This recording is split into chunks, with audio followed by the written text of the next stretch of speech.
Gahan kay ta og mga balita nga i-unfold karong adlaw, i-break down, okay? Sa kapitolyo, nasuta nga 4 bilyones. Ingnon lang natog na lang. Daghan ko kayo ng kwartaha, pero considering the need ba ug ang inflation, nga lang only 4 billion available funds. 4 bilyones ang available funds sa kapitolyo. Sa ato pa, og milusot pa ditong supplemental budget nga gipangayo sa kanhi gobernadora. Dos na lang mamili. O di kini kaabot ko dos. Oh, dos. Ang supplemental budget hutdon gyud. Kuan ba kana? Anto sing nga human na si kapildi ha, nahibaw na siya, napildi na siya. Hutdon yung kwartas kapitolyo funding sa iyang mga pet projects nga why not really urgent, and that should not be prioritized. Pakapin na lang unta to mga proyekto sama sa suroy-suroy. Udyaka. So, matod pa sa balita, with the new administration now steering Cebu province, only about 4 billion in available funds remain for the remainder of 2025. Okay? Sa ato pa mga higala, unang buwan, Agosto, Hunyo, Hulyo, ta magsugod sa Hulyo. Agosto, September, Oktubre, Nobyembre, Disyembre. 5 kabuan kapin.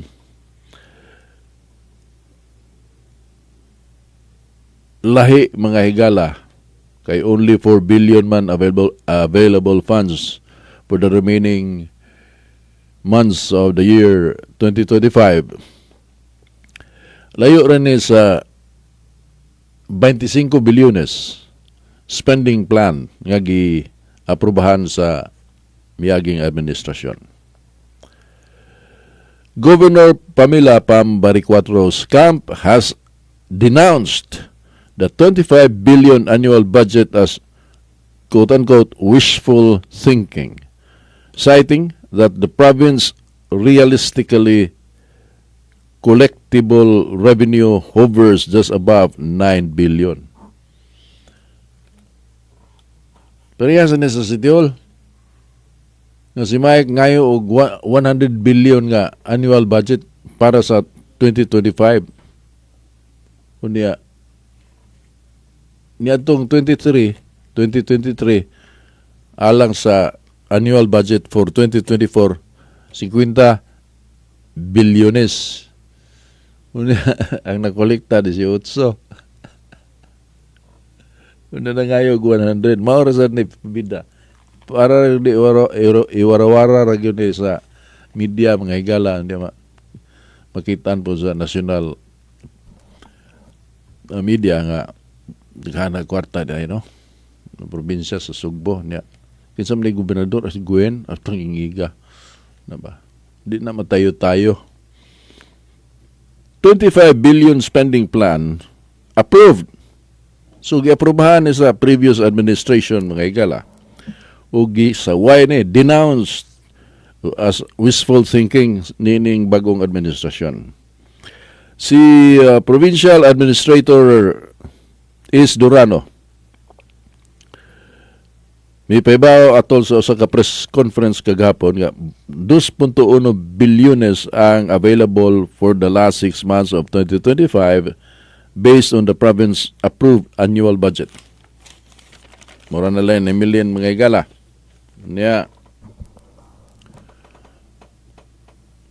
significant portion of that amount is already earmarked for fixed costs, including employee salaries and essential operating expenses.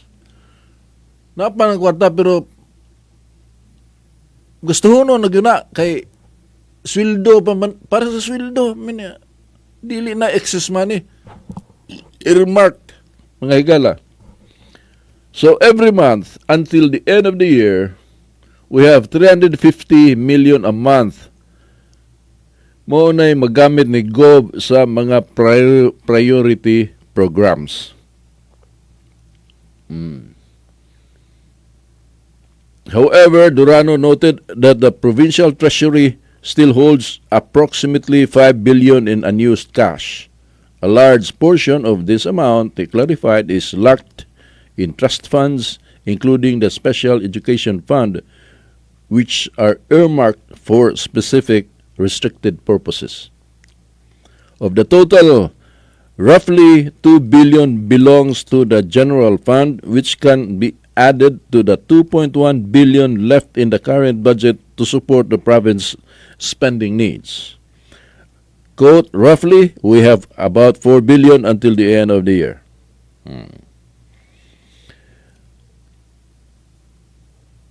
Mao na ang kuan mga higala, kahimtang sa kapitolyo. Naggawas. Kay manggawas man gyud ni. Manggawas man gyud ni unsay unsay mga anumaliya, unsay mga tagulilong nga gihimos previous administration.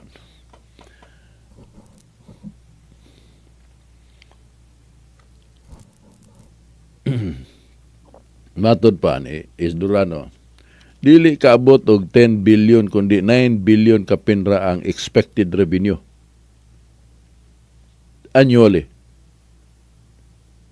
Tinuig nga revenue sa probinsya. So nahog nga naghimo sila og kaning expenditure plan nga 25 billion pero hibaw sila nga 10 billion ra ang kaya ana. Ang uban wishful thinking. Matod pa ni His Durano. Ug sa laing interview, Durano questioned how the previous administration justified crafting a 25 billion budget knowing the actual revenue was far lower. Nganong gahin mo 25 bilyones nga annual budget nga ang income ubos raman kayo, no? Ang revenue. Siguro ang makakita atong 25 bilyones kay hopeful nga mapunduhan nga naa sila'y mapaabot nga project. Pero in reality, we know nga maura ragod na ang pondo sa kapitolyo. The 25 billion budget had been approved by the Cebu Provincial Board on December the 2nd, 2024. Ang nag-preside sa session pag-approve sa biggest annual budget in the province's history. History na ituyo ato pinakadako nga budget sa kasaysayan sa lalawigan, 25 bilyones. The 2025 budget represented a breakdown mga higala 8.7% increase from the 23 billion allocated in 2024. A major portion of the 14 billion was earmarked for the annual investment plan focused on infrastructure and development.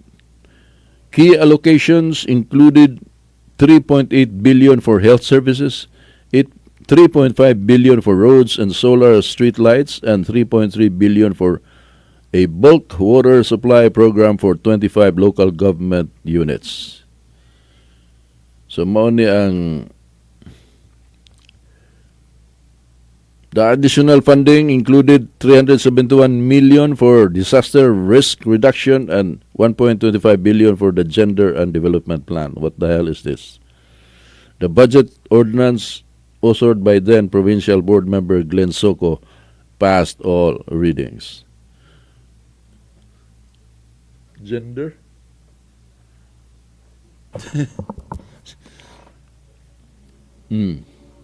Mao na ang breakdown sa last year mga higala ubo sa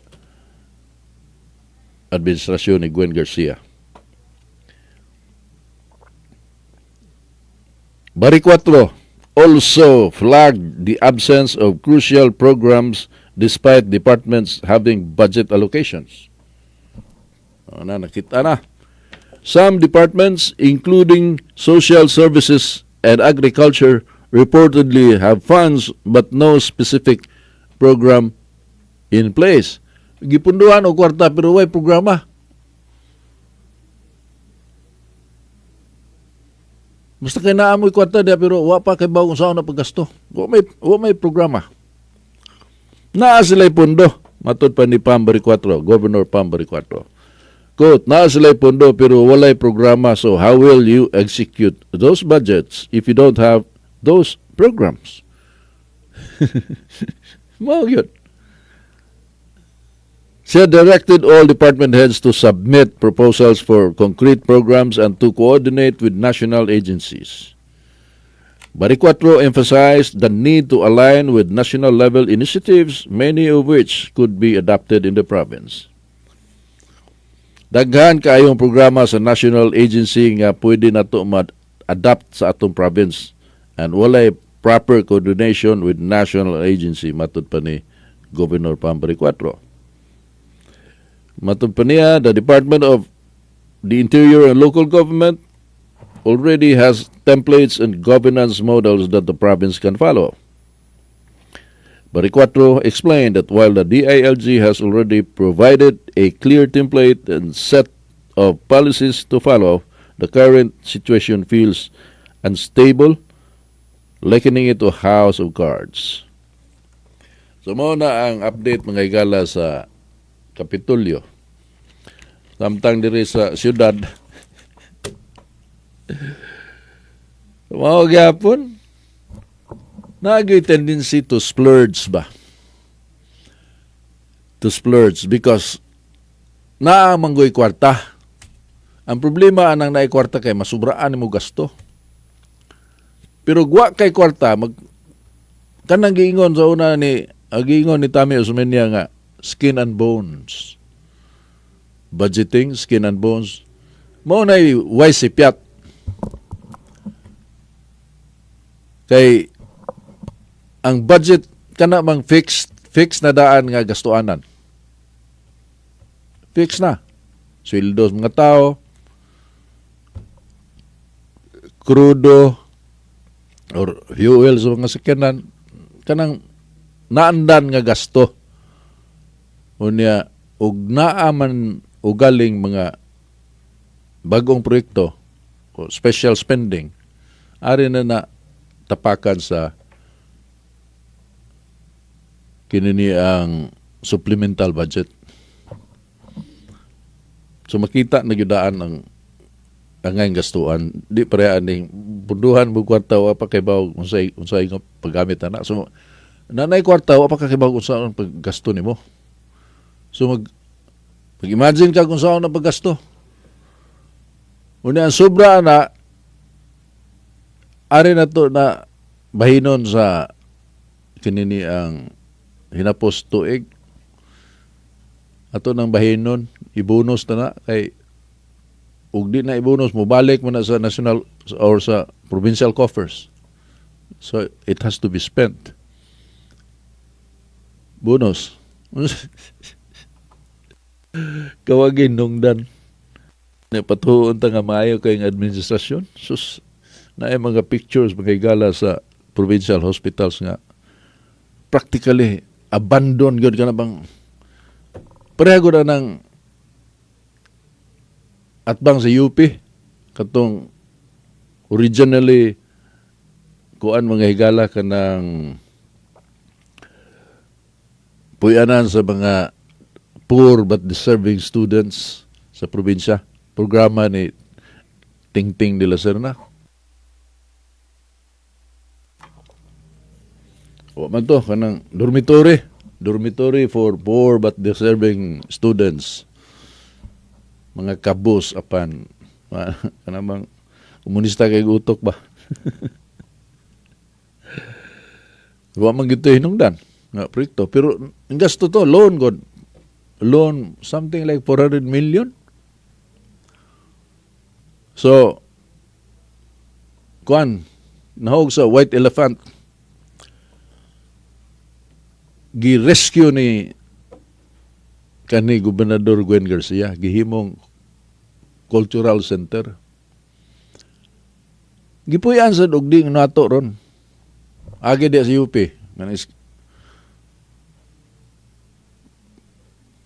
Kusik-kusik ng kwarta. Pariya to sa ICC. Usam to. Tiway lang to. Without any accountability.